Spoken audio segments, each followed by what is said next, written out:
हाँ, मैं आपसे बात कर रहा था 1980 में एक ऑर्गेनाइजेशन एनएनसी से नाराज होकर एनएनसीएन अस्तित्व में आया और 1988 के अंदर एनएनसीएन का विभाजन हो गया और एनएनसीएन दो भागों में विभाजित हो गया, एक खापलांग और एक इशाक मुइवा। हमारी बात चल रही थी वो एनएससीएन आईएम की थी, एनएससीएन आईएम इशाक मुइवा। इशाक मुइवा जो ऑर्गेनाइजेशन है ये एक थोड़ा सा उदारवादी ऑर्गेनाइजेशन है, मगर ये कोई ऐसा समझौता नहीं है कि नागालिम नहीं चाहते, ये भी नागालिम ही चाहते हैं। ये अस्तित्व में क्यों आया था? ये शिलोंग एकॉर्ड से नाराज होकर यह अस्तित्व में आया था और इसका मूल उद्देश्य है एक ग्रेटर नागालैंड की स्थापना करना, नागालिम की स्थापना करना, ये इसका मूल उद्देश्य है। 25 जुलाई 1977 जिस समय देश के प्रधानमंत्री इंद्र कुमार गुजराल साहब हुआ करते थे, उस समय एक समझौता हुआ भारत सरकार के साथ। ये समझौता कर चुकी है जिसको कहते हैं cease fire agreement. Cease fire agreement का मतलब यह हुआ कि इशाक मुइवा किसी प्रकार का कोई फायर नहीं करेगा, किसी प्रकार की गोलीबारी इस प्रकार का काम नहीं करेगा। यह काम सीज फायर एग्रीमेंट से पहले भारत सरकार ने इशाक मुइवा के साथ 80 दौर की बात हुई। मैं आपको जानकारी के लिए बताना चाहता हूं, हमारे प्रधानमंत्री जी जब 1990 के अंदर 1995 में जब पेरिस गए थे पीवी नरसिंह राव जी, तब इशाक मुइवा से बात की। उसके बाद नवंबर 1995 के अंदर राजेश पायलट, राजस्थान के जो नेता है सचिन पायलट, इनके पिताजी राजेश पायलट ने इशाक मुइवा से बात की और ये कोशिश की कि भारत सरकार के साथ वो कुछ सीज फायर की कोशिश करें, शांति स्थापित की जा सके। 1997 फरवरी के अंदर एचडी देवेगौड़ा साहब गए, उन्होंने भी इशाक मुइवा के साथ कोशिश की। उसके बाद विद्यार्थियों 1997 के अंदर ये सीज फायर एग्रीमेंट हुआ। सीज फायर एग्रीमेंट जो है वो मैं आपको जानकारी के लिए बता देता हूं कि 1997 से लगातार आगे बढ़ रहा है और वर्तमान में इसके साथ भारत सरकार का सीज फायर एग्रीमेंट है। 2003 के अंदर हिंदुस्तान के प्रधानमंत्री बने विद्यार्थियों अटल बिहारी वाजपेयी। जब अटल बिहारी वाजपेयी देश के प्रधानमंत्री बने तो अटल बिहारी वाजपेयी ने कुछ बातें कही। खास बात देखिए, इससे पहले कांग्रेस की सरकारें थी, कांग्रेस से समर्थन से सरकारें बनी थी और कांग्रेस और एनएनसी और एनएनसीएन के बीच में 36 का आंकड़ा था, विश्वास का कम दायरा था।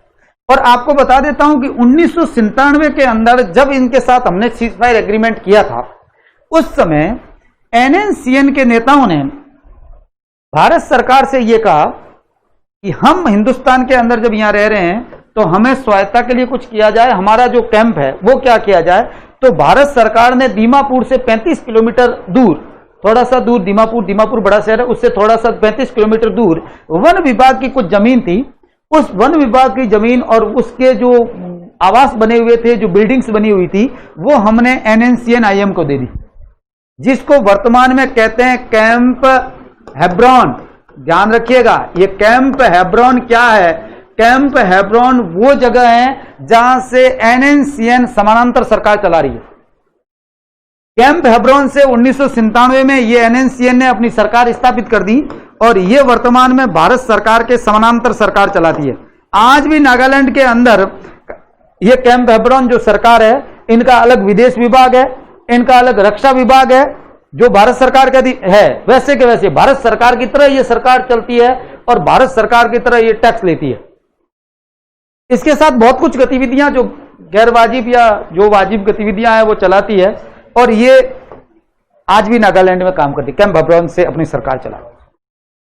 2003 के अंदर 28 अक्टूबर को अटल बिहारी वाजपेयी जी नागालैंड पहुंचते हैं और नागालैंड पहुंचने पर जो बात कही वो मेरी बात सुनिए। अटल बिहारी वाजपेयी ने कहा कि नागालैंड के भाइयों और बहनों, आपके बीच पहुंचकर मैं बहुत खुश महसूस कर रहा हूं।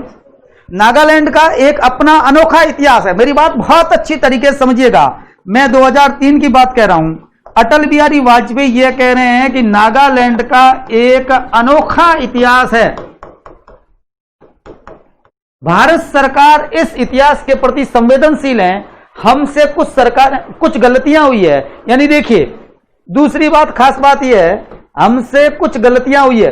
यानी ये इमोशनली बात है, यानी भारत सरकार द्वारा मिलिट्री द्वारा कुछ कार्रवाई की गई जिसमें नागाओं की हत्या हुई है, उसमें कुछ गलतियां भी थी। भारत सरकार ये स्वीकार करती है और साथ में ये मानती है कि एक नागालैंड का अनोखा इतिहास है और हम उस इतिहास के प्रति संवेदनशील हैं, हम उसे मान्यता देते हैं। नागा लोग बहुत खुश हुए, परंतु 2004 में यह सरकार चली गई और उसके बाद वापस कांग्रेस की सरकार आ गई। कांग्रेस की सरकार के अंदर किसी प्रकार की कार्रवाइयां नहीं हुई, मगर सीज फायर बना रहा। कैंप एब्रोन से सरकार चलती रही। 2014 के अंदर हिंदुस्तान में एनडीए की सरकार बनी और एक प्रधानमंत्री बने नरेंद्र मोदी। जब नरेंद्र मोदी देश के प्रधानमंत्री बने, एनडीए की गवर्नमेंट बनी, तो नागा नेताओं जो हैं वो वाजपेयी की छवि नरेंद्र मोदी में देखते थे। उनका यह मानना था कि नरेंद्र मोदी उतने ही संवेदनशील हैं जितने अटल बिहारी वाजपेयी। और नरेंद्र मोदी ने एक हमारा इंटरलोकुटर वहां पर नियुक्त कर दिया, मध्यस्थ, जिसको नागा नेताओं से बात करने के लिए, जिसको RN रवि के नाम से हम जानते हैं, जो वर्तमान में राज्यपाल है नागालैंड के, उन्हें नियुक्त किया। और उनके प्रयासों से नागालैंड की जो NNCN IM है और इसके नेताओं के साथ और भारत सरकार के बीच में एक एग्रीमेंट हुआ, जो हुआ 2015 को, वर्सेज गवर्नमेंट ऑफ इंडिया के बीच 2015। विद्यार्थियों, डेट है 3 अगस्त 2015 को एक एग्रीमेंट हुआ। मेरी बात बहुत अच्छी तरीके से सुनिए। 3 अगस्त 2015 को जो एग्रीमेंट हुआ है भारत सरकार के बीच, यह एक प्रकार का फ्रेमवर्क एग्रीमेंट है। फ्रेमवर्क एग्रीमेंट का मतलब यह होता है,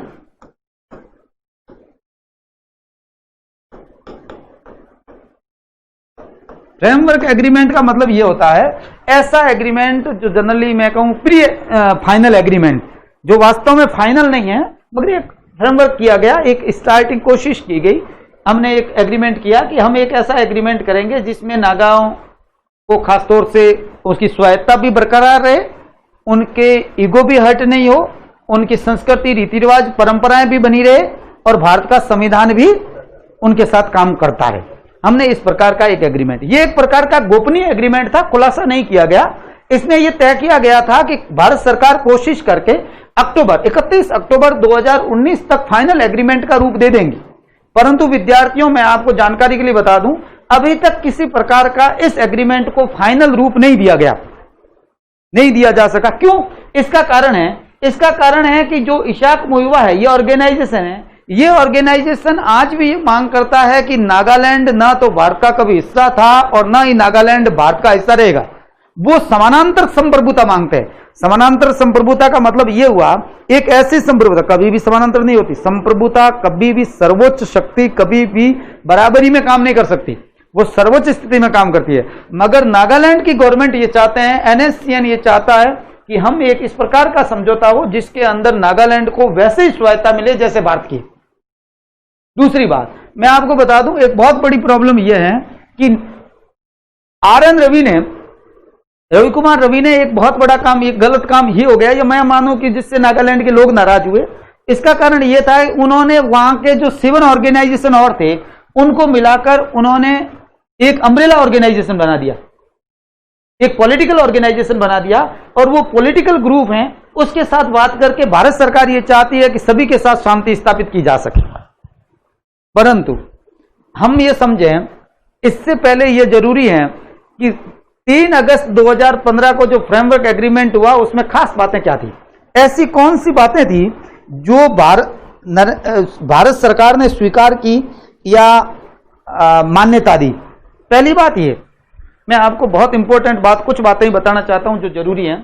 पहली बात तो ये कि भारत सरकार ने के सामने NSCN IM ने यह माना कि हम भारत के संविधान को मान्यता देते हैं, स्वीकार करते हैं, उसके भीतर रहते हुए, भारत के संविधान के दायरे में रहते हुए हम शांति को स्वीकार करते हैं।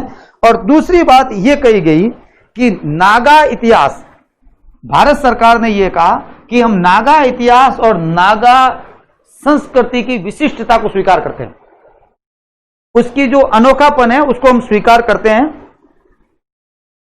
अब सवाल यह है, तो इनके बीच में प्रॉब्लम क्या है? प्रॉब्लम यह है कि NSCN ये मांग रही है कि नागालैंड का एक अलग फ्लैग होना चाहिए, जो हमारा ऐतिहासिक प्रतीक है, परंपरागत प्रतीक है, वो फ्लैग होना चाहिए।